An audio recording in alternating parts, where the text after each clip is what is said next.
A história que vou contar aconteceu há cerca de 5 anos. Eu nunca pensei que algo tão sinistro pudesse acontecer na pequena cidade onde cresci, no interior do Brasil. Tudo começou com uma mulher chamada Lúcia, ou como passamos a chamá-la, Tia Lu. Lúcia era uma figura conhecida na cidade. Uma mulher de meia idade, reservada e um tanto excêntrica. Ela vivia sozinha em uma casa afastada, um pouco depois da saída para a estrada principal. Ninguém sabia muito sobre sua vida, apenas que havia perdido o marido em um acidente e que nunca teve filhos. Mas ninguém desconfiava do quão solitária ela era, até que começamos a frequentar sua casa. Era uma sexta-feira à noite e eu estava com meus amigos, Otávio, Bianca, Rafa e Thaís. A gente queria comemorar o fim das provas do colégio, mas não tínhamos idade para comprar bebidas. Foi então que Otávio sugeriu algo. E se a gente pedir para aquela mulher lá no mercadinho? Aquela que sempre fica comprando vinhos baratos. Lúcia estava exatamente onde ele disse que estaria, olhando as garrafas na seção de bebidas. Otávio foi até ela, com o sorriso de sempre, e pediu ajuda. Ela olhou para ele, hesitou e então sorriu. Não só comprou o que pedimos, mas sugeriu algo inesperado. Se quiserem, podem beber lá em casa. É mais seguro do que ficarem por aí, não acham? O convite parecia estranho, mas ao mesmo tempo irresistível. Ela parecia gentil, e a ideia de ter um lugar para beber sem nos preocuparmos com a polícia soava perfeita. Aceitamos. A casa dela era simples, mas espaçosa.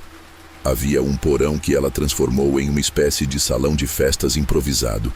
Luzes coloridas, um sofá velho e até uma caixa de som que parecia saída de um brechó. Ela nos disse para nos sentirmos à vontade, e assim o fizemos. Na primeira noite foi divertido. Ela até brincava com a gente, bebendo um copo de vinho enquanto dançávamos e ríamos. Aos poucos, começamos a ir lá com frequência. Ela nunca dizia não e parecia gostar da nossa presença. Sempre tinha algo novo. Uma bebida que encontrou em promoção, lanches ou até jogos para quebrar o gelo. Mas havia algo estranho sobre ela. Às vezes pegava um de nós sozinho e fazia perguntas pessoais. Seus pais sabem que você está aqui? Ou você gosta mesmo dos seus amigos? Eu achava desconfortável, mas não dizia nada. Foi só na terceira ou quarta vez que comecei a notar o lado mais sombrio de Lúcia. Durante uma festa, percebi que ela estava tirando fotos de nós com o celular. Não era uma ou outra foto casual. Ela focava em nossos rostos, em momentos específicos. Quando a confrontei, ela riu. É só para guardar lembranças. Vocês são como filhos para mim. A partir daí, as coisas começaram a mudar. Lúcia ficou mais presente. Começou a nos ligar constantemente, mesmo fora das festas. Se não atendíamos, ela mandava mensagens dizendo que sentia nossa falta ou perguntando por que não tínhamos aparecido. Quando tentávamos nos afastar, ela sempre dava um jeito de nos atrair de volta. Certa vez, chegou a enviar uma foto de um cooler cheio de bebidas e um recado. Está tudo pronto, só falta vocês. A noite que mudou tudo aconteceu no final de novembro. Estávamos na casa dela, mas o clima estava pesado. Bianca tinha decidido que seria sua última vez ali, e eu concordava. Lúcia parecia perceber isso. Ela não sorria como de costume e ficava nos observando de um canto, segurando seu copo de vinho. Vocês não podem me abandonar, ela disse de repente, interrompendo nossa conversa. A voz dela era baixa, mas havia uma firmeza assustadora. Eu fiz tudo por vocês. Dei minha casa, meu tempo. Vocês são minha família agora. Tentamos acalmá-la, mas ela não ouviu. Lúcia começou a chorar, mas logo os soluços se transformaram em gritos. Ela jogou o copo no chão e o som do vidro quebrando ecoou pelo porão. Quando tentamos sair, percebemos que a porta estava trancada. Vocês não vão a lugar nenhum. Ela gritou, segurando uma faca que apareceu do nada. Vocês precisam aprender a dar valor. Aquela noite foi um pesadelo. Lúcia nos manteve presos por horas, gritando coisas desconexas sobre solidão, abandono e traição. Ela dizia que não aguentava mais ser deixada de lado, que nós éramos tudo o que ela tinha. Conseguimos escapar quando o Otávio, em um ato de coragem, empurrou-a contra o sofá e pegou as chaves que estavam no bolso dela. Saímos correndo pela estrada sem olhar para trás. Depois daquela noite, nunca mais ouvimos falar de Lúcia. A polícia foi até a casa dela, mas não encontraram ninguém. A casa estava vazia, como se ela tivesse acabado de fugir. Até hoje, não sei o que aconteceu com ela, mas às vezes sinto que ela ainda está por aí, observando, esperando por sua próxima família. E eu nunca mais confiei em sorrisos gentis.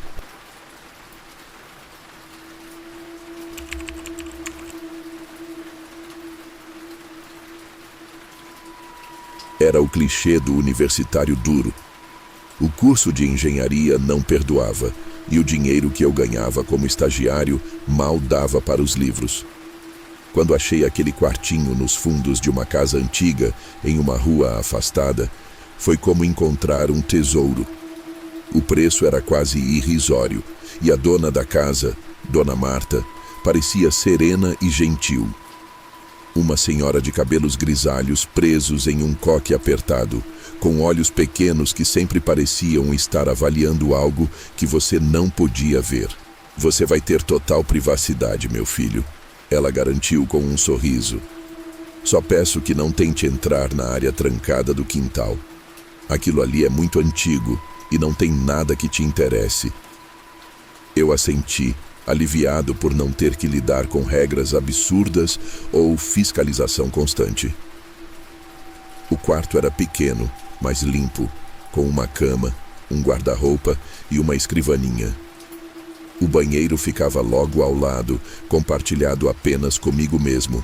A área trancada, como ela mencionou, era um pequeno barracão nos fundos do quintal, envolto por trepadeiras que quase escondiam completamente as paredes. Havia um cadeado robusto na porta, e verdade seja dita, não me importei. Eu tinha coisas mais importantes para pensar. As primeiras semanas foram tranquilas. Dona Marta mal aparecia, e a casa era silenciosa, exceto pelos estalos normais de uma construção antiga. Mas, com o passar do tempo, comecei a notar coisas estranhas. Não era algo imediato, mas uma sucessão de detalhes que não faziam sentido. Às vezes, ao passar pelo quintal, eu sentia como se estivesse sendo observado. Outras vezes, escutava ruídos baixos vindo do barracão. Era como se algo se movesse lá dentro, mas abafado, discreto. Uma noite, porém, ouvi algo que me deixou com o sangue gelado. Eram gemidos, suaves e espaçados, como se uma pessoa estivesse tentando chamar ajuda sem fazer barulho. Encostei o ouvido na porta do barracão, tentando decifrar o que estava acontecendo. Mas assim que o fiz, o som parou. Voltei para o quarto, perturbado, mas decidi que poderia ser apenas minha imaginação. No dia seguinte, resolvi confrontar Dona Marta. Encontrei-a na varanda regando algumas plantas. Dona Marta, tem algo no barracão.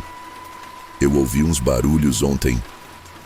Ela parou, o regador ainda em mãos, e virou-se lentamente para mim. O sorriso que surgiu era tão vazio quanto o olhar dela. Não se preocupe com isso, meu filho. É apenas o tempo mexendo com as coisas velhas. Não há nada lá que possa te fazer mal. A resposta deveria ter me tranquilizado, mas o tom dela era quase zombeteiro, como se soubesse algo que eu não sabia. Passei os dias seguintes tentando ignorar o barracão, mas os sons continuavam, aumentando em intensidade. Agora, além dos gemidos, eu ouvia algo que parecia ser passos arrastados. Naquela noite, fui acordado por um som diferente. Era um arranhado rítmico, como unhas passando pela madeira. Levantei-me da cama e olhei pela janela. A luz do luar banhava o quintal, mas o que vi fez meu coração disparar. Uma sombra alta estava bem em frente ao barracão, parada, imóvel.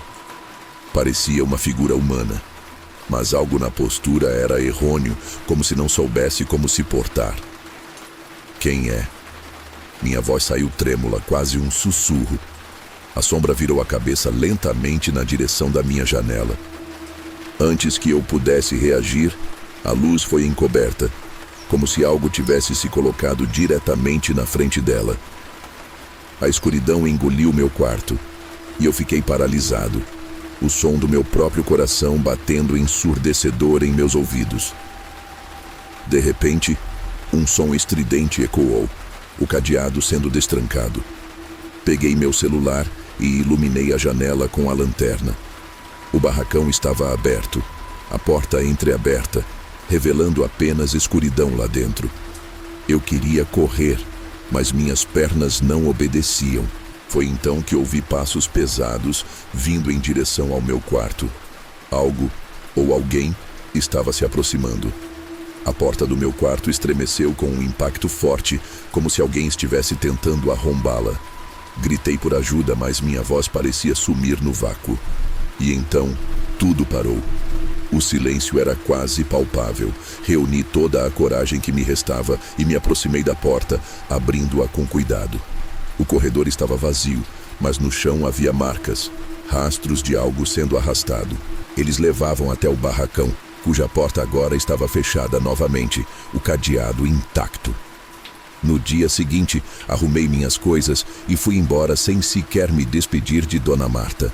Nunca mais passei por aquela rua. Mas até hoje, ainda acordo no meio da noite, jurando ouvir aqueles mesmos passos pesados e o som do cadeado sendo destrancado.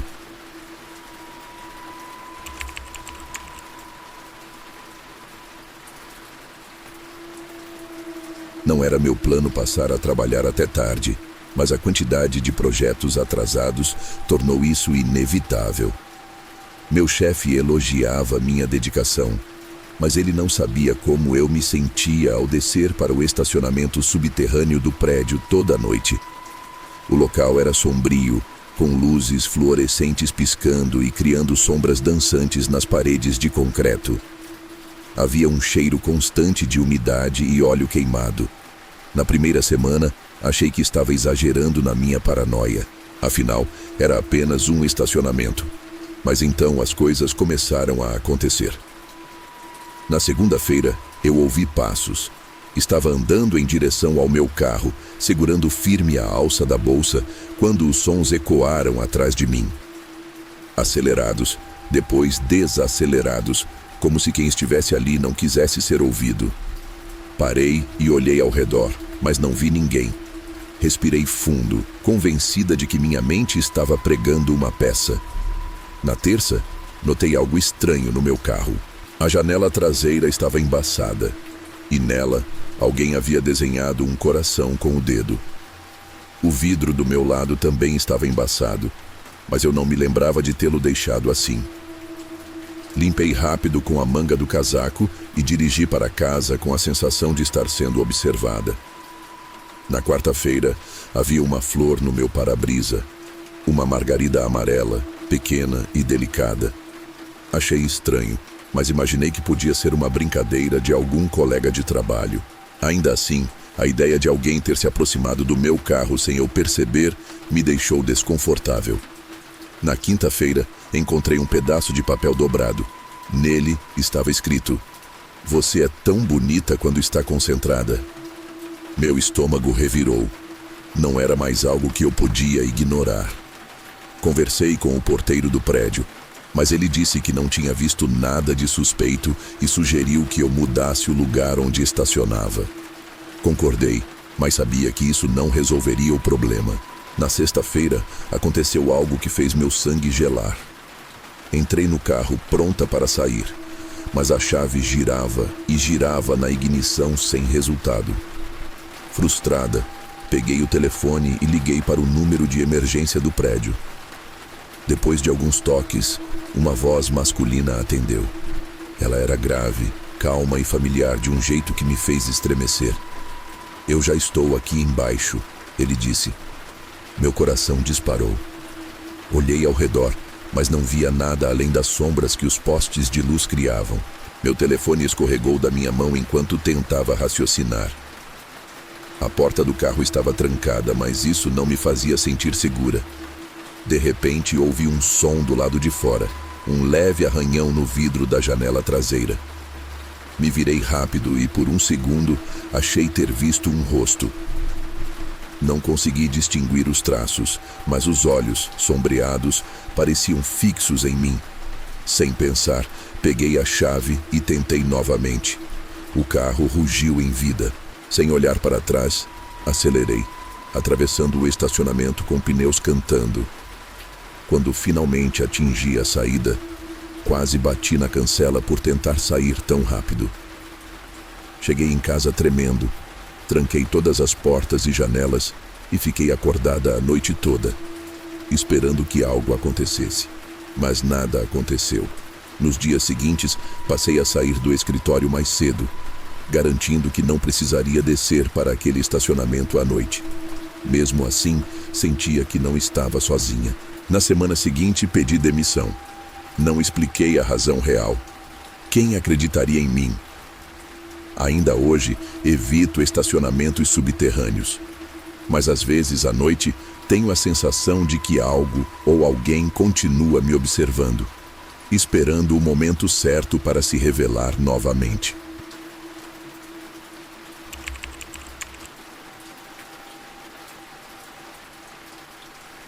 Eu estava começando uma nova etapa da minha vida. Depois de anos vivendo com meus pais, finalmente me mudei para um pequeno apartamento em um prédio de classe média. Era simples, mas tinha tudo o que eu precisava. O edifício, com sua fachada bege e varanda emoldurada por grades brancas, parecia tranquilo. Na verdade, parecia quase comum demais. Era o que eu procurava: paz e anonimato. Logo no primeiro dia fui recepcionado pelo síndico, o Sr. Augusto. Um homem de aparência comum, talvez na casa dos 50, com cabelos grisalhos penteados para trás e um sorriso que parecia permanentemente estampado em seu rosto. Ele me deu as boas-vindas de maneira calorosa, um pouco efusiva até. Fez perguntas sobre minha vida, meu trabalho e se ofereceu para ajudar com o que eu precisasse. Naquele momento, achei que ele estava apenas sendo gentil. "Você vai gostar daqui", ele disse enquanto me entregava as chaves. "Somos uma comunidade muito unida." A primeira semana foi tranquila. Comecei a me adaptar à nova rotina e aos sons do prédio. Passos abafados pelo corredor, portas se fechando ao longe, o som de uma TV ecoando pela tubulação. Augusto parecia estar sempre por perto. Cruzava comigo na entrada, no corredor e até mesmo quando eu estava chegando da academia. Ele sempre tinha algo a dizer, um comentário ou uma pergunta. "Você tem levado muitas sacolas de compras", comentou certa vez. "Muita coisa boa para cozinhar." Achei curioso ele notar, mas apenas sorri e respondi algo genérico. Afinal, ele era o síndico, e talvez esse fosse o jeito dele de se sentir responsável pelo prédio. No entanto, comecei a perceber que suas perguntas eram mais frequentes do que o normal. Certo dia, ele me perguntou a que horas eu costumava sair para o trabalho, o que achei um pouco invasivo. Naquela noite, sentado no sofá, refleti sobre isso. Talvez eu estivesse exagerando, imaginando intenções onde não havia nenhuma. Decidi ignorar. Algumas semanas depois, as coisas começaram a ficar estranhas. Uma noite cheguei em casa exausto, larguei a mochila no chão e me joguei no sofá. Quando fui para o quarto, percebi algo estranho. A gaveta do criado mudo estava entreaberta. Tive certeza de que não a deixei assim. Olhei lá dentro, mas nada parecia fora do lugar. Talvez fosse só descuido meu, mas então outros detalhes começaram a surgir. Marcas de poeira em móveis que eu não tocava há dias. Roupas fora do lugar no armário. Um copo que eu tinha certeza de ter deixado na pia reapareceu, limpo, no escorredor. Pequenos detalhes que, isolados, poderiam ser facilmente descartados, mas juntos formavam um padrão perturbador. Uma noite, enquanto estava deitado na cama, relembrei algo que tinha dito sozinho no apartamento mais cedo, enquanto revisava umas planilhas do trabalho. Preciso ser mais organizado. Era algo bobo, mas que me veio à mente na hora. Na manhã seguinte, ao acordar, encontrei um bilhete no criado mudo. Escrito à mão com uma caligrafia limpa e precisa, estava a frase: "Você precisa ser mais organizado." Senti um frio subir pela espinha. Aquilo era impossível. Eu estava sozinho. Tranquei a porta antes de dormir. Verifiquei as janelas. Meu primeiro instinto foi pensar em Augusto. Ele tinha a chave mestra do prédio, claro. Mas isso não fazia sentido. Ou fazia? Tentei confrontá-lo, mas não diretamente. Na próxima vez que o encontrei no corredor, forcei um sorriso e perguntei: "Augusto, por acaso alguém mais tem acesso aos apartamentos além de mim e você?" Ele me olhou com aquele sorriso congelado, os olhos semicerrados, como se estivesse analisando cada palavra. "Não, só eu." "Mas por quê? Algum problema?" Balancei a cabeça rapidamente. "Não, nada demais. Só curiosidade." E, nos dias que se seguiram, comecei a perceber um padrão em seus movimentos. Ele parecia estar sempre perto quando eu chegava ou saía, como se soubesse exatamente os meus horários. Decidi testar isso. Um dia deixei meu carro estacionado, mas saí a pé pela entrada dos fundos sem que ninguém me visse. Esperei por horas em uma cafeteria próxima e depois voltei. Assim que cheguei, lá estava ele, saindo do elevador com um saco de lixo nas mãos, como se tivesse acabado de descer do meu andar. Aquela noite foi a mais difícil. Deitei na cama, mas não consegui dormir. Cada som, cada estalo me fazia pular. Levantei várias vezes para verificar se as trancas estavam seguras. Foi então que ouvi passos, lentos, ritmados, do lado de fora da minha porta. Segurei a respiração, tentando ouvir melhor. Os passos pararam. Um silêncio agoniante tomou conta, seguido por um leve som de algo arranhando a madeira da porta. No dia seguinte, fui até a administradora do condomínio.